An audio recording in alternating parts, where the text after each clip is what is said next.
Hey, we're here at the Portland SCTNow crew, and we are Skyping here from New York City. Sunday, good night of SCTNow. Sunday, good to have you with us. Thank you for taking the time to be with us to talk about this incredibly important issue. It's great to be here. Thank you so much, Gunnar, for doing this. Sunday, just real quickly as we kind of launch into this dialogue here, maybe just real quickly talk about SCTNow of how did it start? Who started this? Well, Stop Child Trafficking Now is a nonprofit organization that was founded by Ron and Lynette Lewis, and they just did this out of a burden and a passion for the issue of child sex trafficking. They were literally getting burdened in the night with dreams and lots of tears and couldn't let it go and couldn't shake it, and just felt like if they're not going to get engaged and do something about this, who is? And so they said, let's sign up for this and let's do it. And out of that came Stop Child Trafficking Now. And then, you know, your first year, and last year you had the first annual walk. You were in 36 cities. Yes. Of the first walk here, and it was an amazing, and it has taken off. I mean, everywhere we go, we see SCTNow. And your strategy is that, and there's a lot of great organizations that are working on this issue. Your strategy here with SCTNow is really going after the predator. We absolutely, our strategy is to go after the demand, to go after the predators that are buying and selling children. And unfortunately, it's happening in the droves, with numbers in the 300,000 range here right in the United States, and then 2.5 million children worldwide. We know that there are organizations out there that are involved in restoring victims and giving them safe beds and safe places to land, counseling and healing, and that is so vital.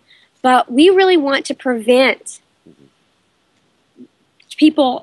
future children from being victimized by this industry and this issue, which, Gunnar, by the way, is actually getting larger and larger, because what used to be drug trafficking and making money in the drug trafficking realm is now exploding into buying and selling what we understand are reusable commodities as human beings. Children, the most vulnerable of all victims, because they are children and they are susceptible to this kind of thing. So we have devised the concept of going after the demand by actually employing and contracting out intelligence operatives who are the most elite of all FBI, CIA, and military experts.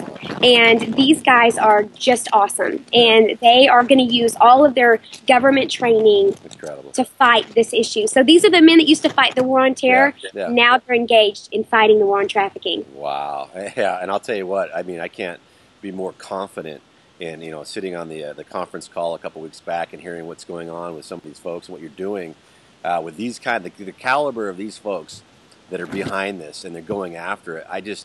My heartfelt prayer is that these predators don't have a chance. You know, time is up. Exactly right. Time is up. Game over, because these guys are coming to get them.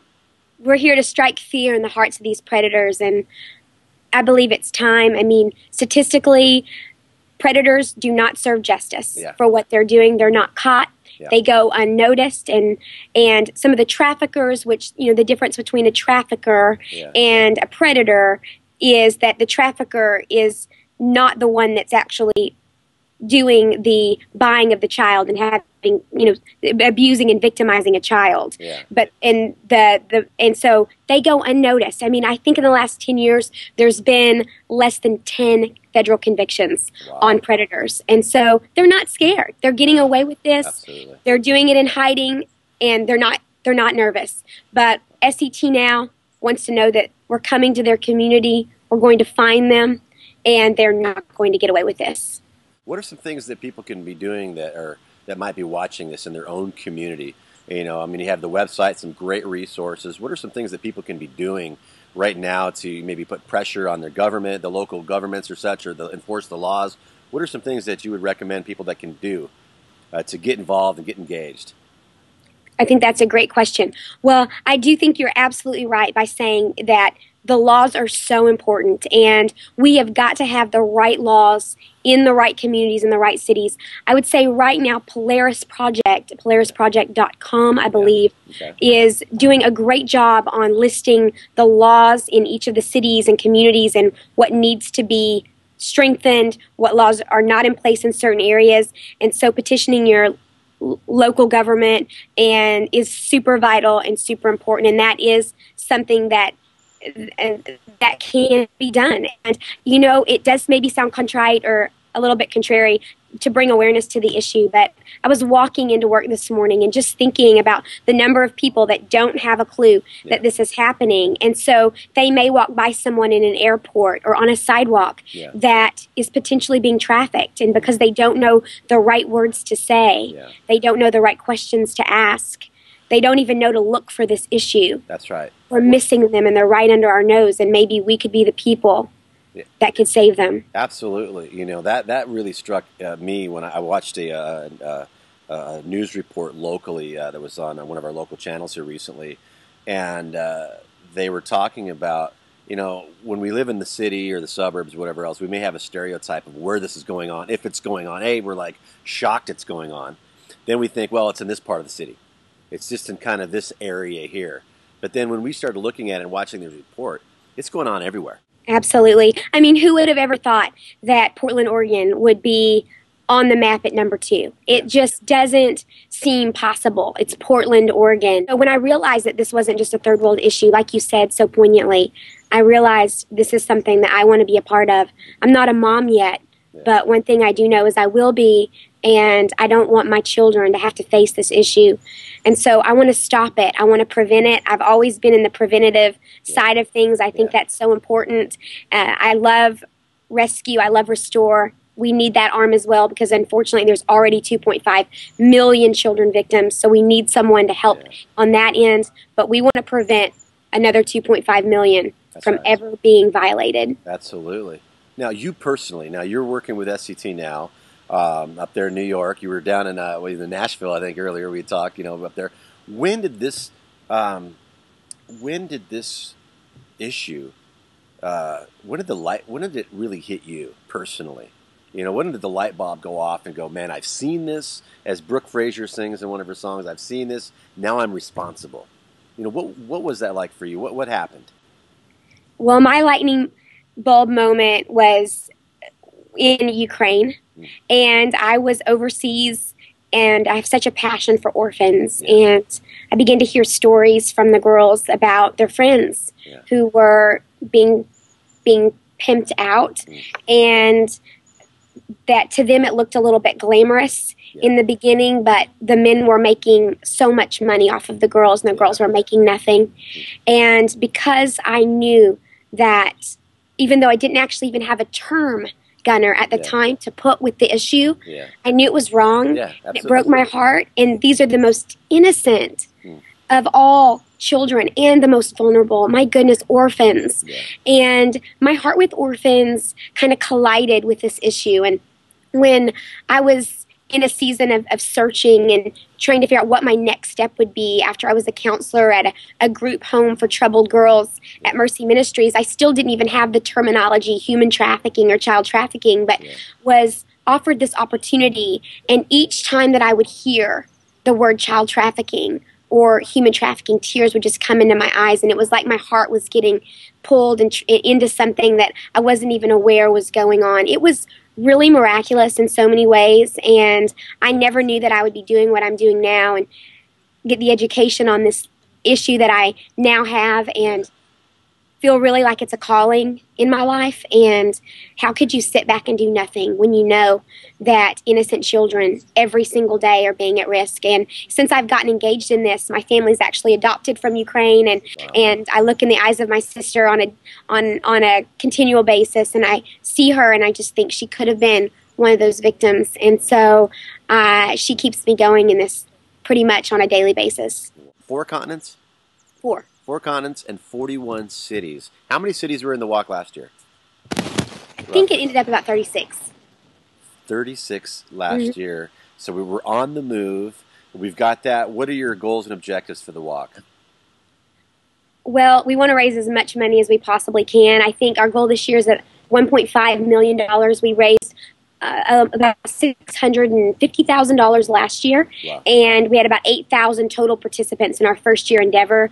We really think we should be able to double that this year. Absolutely. And with all the momentum and the people like you guys there in Portland that are coming on so strong, we also know a lot more about what we're doing, and this could be just a really huge year. Even with the economy, we know people still have a heart to give. Absolutely. What happens after the walk? You know, we have the big build-up on the walk. It's there, and wanting people to know, hey, look, it doesn't stop here. That's right. This is just the opening. You know, this is the start of the dialogue, right? So what happens after the walk? Right. Well, we want to keep going, and we really want to engage anyone that wants to continue with us through 2011. We have other ideas and fun events that won't be as taxing on people. The walk is definitely, it takes extra work and lots more planning. We have some fun things going there. We're going to be providing educational seminars through opportunities like webinars and that kind of thing to continue to educate people. And our operatives are never shutting down. They are just going full force. And so they're always going to be out there, and there's always going to be reasons for us to be spreading the word about this issue and raising funds. And you've got some great operatives in these different cities. I mean, you've told me about some of these other cities that got going all over the country. And from that, there are so many great ideas that people are coming up with that I imagine it's going to keep us, we're not going to be short of any ideas and some opportunities to get out there to continue to create awareness. But sadly, you know, we've got 2.5 million reasons right now that we've got to push this thing through and bring it to an end. Perfectly said. You know, on that. So with that, with this, do you have any maybe some closing message here for our Portland team, or the people here in Portland that'll be watching this video, or wherever they might be watching this video? You know, give us a final, you know, lead us. Well, to every single volunteer that's out there, I would just say you're the hands and feet. I personally, as the National Campaign Director, can't do this alone, and it's a big fight, and we need every single person engaged. We believe that it is possible to deter the predator. It is possible to see a decrease in this issue and eventually stop it. And if I didn't believe that, and we didn't believe that here at SCTNow, we wouldn't do what we do. But every volunteer, every person, every skill set, there's a place for you. And we want to invite you along in the journey. We want you to be a part of the highs and the lows of this issue. The lows being another victim, the highs being a predator stopped. And want you to come along in the journey with us and be a part of this. And as Gunnar said, what more could you need than the 2.5 million reasons that are already out there, already speaking, that don't have a voice, and we can be their voice. So thank you in Portland so much for being a voice in your community and in your city. You're doing all the action. You're doing the hard work there, and it's amazing to be able to be a voice for the voiceless in Portland. So thank you. Excellent. Well, thank you for the work that you're doing. It's phenomenal, and you know, we're behind you every step of the way on that. So keep it up. Great work there. Awesome.